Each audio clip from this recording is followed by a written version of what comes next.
if you have been doing any research and learning about branding up until this point, you've probably begun to realize that building an author brand is a little bit different than building a lot of other types of brands.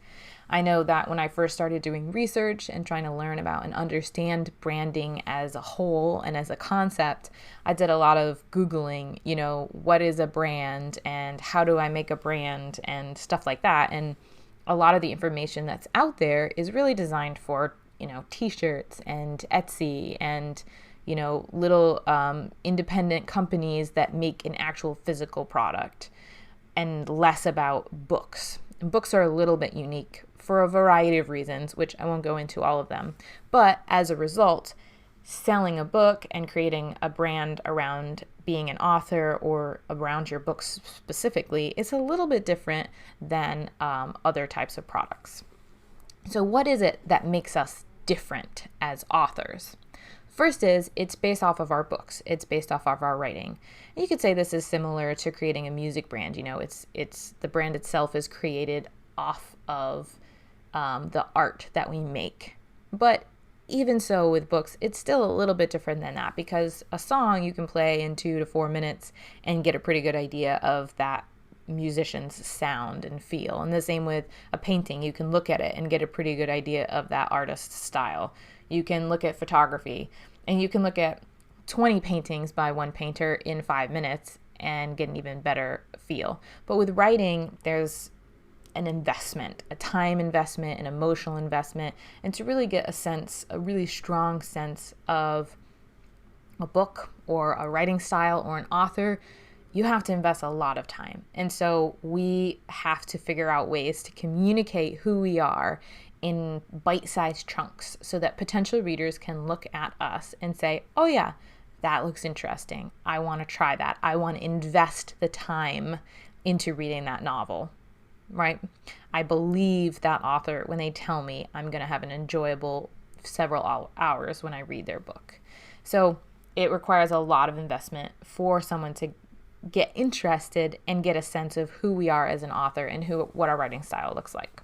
So an author brand should always be based off of our writing. It should be always based off of whatever it is that we're creating, whether that's books or blog posts or, serials or whatever.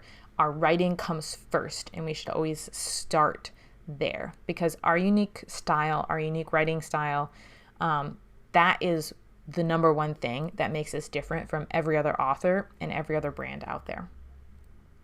So my first suggestion would be to start with the promise that you're making to the reader in your book or your series. Start there. What are you offering them? What are you going to give the reader throughout the course of the book? Pull that out. So, for example, with my monster series, I am promising the reader monsters. Very simply, there will be monsters in this book. It's also post-apocalypse, so I am going to be walking you through a new post-apocalyptic world. You can say that 5 times fast. I also promise action and I promise adventure, right? And so these are a few very simple things that I can pull out and I can write down on my branding checklist. What am I promising my reader? Now, this is very specific to my book, and I can't necessarily promise to walk someone through a post-apocalyptic world via social media, or can I? But it's a place to start. It's also important to note that I also have a soft sci-fi series that's set in outer space. That's very different from my monster series.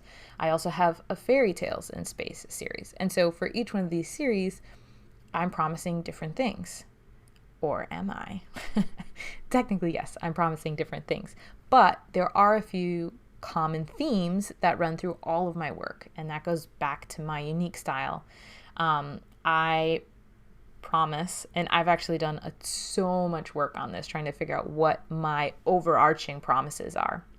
But my overarching promises, for me personally, are that I am exploring ideas and people and experiences and the universe as a whole. And so this sense of exploration is basically what I've narrowed my author brand in to be. Does that make sense? So start with your product. What are you promising in your book or your series? And if you have multiple series, what are you promising in each one? And then try to look and say, is there some sort of common ground? Is there sort of theme? So I think this will also come back to emotions. How do you want your reader to feel? So if you can't quite answer, what am I promising my reader in the story? Think instead about how you want your reader to feel when they get to the end of the story. What emotions do you want them to experience? And what experience do you want them to have had while reading your book or your series? And I'm going to talk about emotions a lot during this workshop. And in fact, all of my courses, I talk a lot about emotion because I think it's really key to creating a brand and a business that resonates and has long-term impact on readers. But how do you want them to feel? So the first question is, who is your reader? What does your target audience look like? The second question is, what do you want them to feel when reading your work?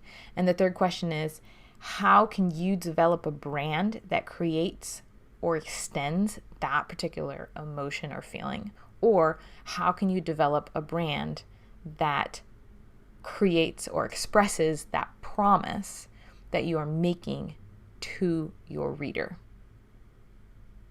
And that should be the base of your author brand.